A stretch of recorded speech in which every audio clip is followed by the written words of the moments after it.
जय जगन्नाथ। यही भिडियो आपण तीनो बड़ खबर अच्छी चलतु जान ना कौन रही से तीनो बड़ खबर।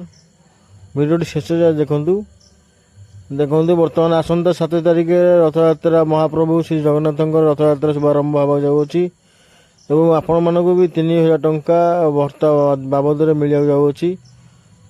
तो भिडियो शेष पर्यटन देखूँ कौन रही क्राइटेरिया कौन रही आप गाइडलाइन।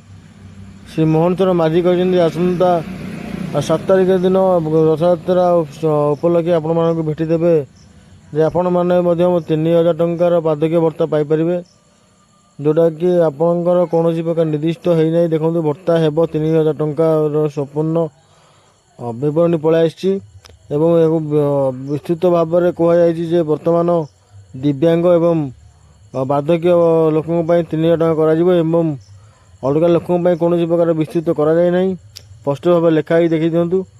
मंत्री कहते कौन निर्दिष्ट सूचना मिलना तेरे बार्धक्य भत्ता वृद्ध भत्ता और दिव्यांग भत्ता गुरुत्व दिज्व बोली श्री मोहन चरण माझी कहते। तो आउ गोटे पुनर्बार कही रोचे कालिया योजना आपको एक विशेष सूचना कालिया योजना आपरे कालिया योजना टंका जदि आपण कालिया हिताधिकारी होता आगुरी कालिया योजना पैसा पाई तो आपण कालिया योजना पैसा पाइपर।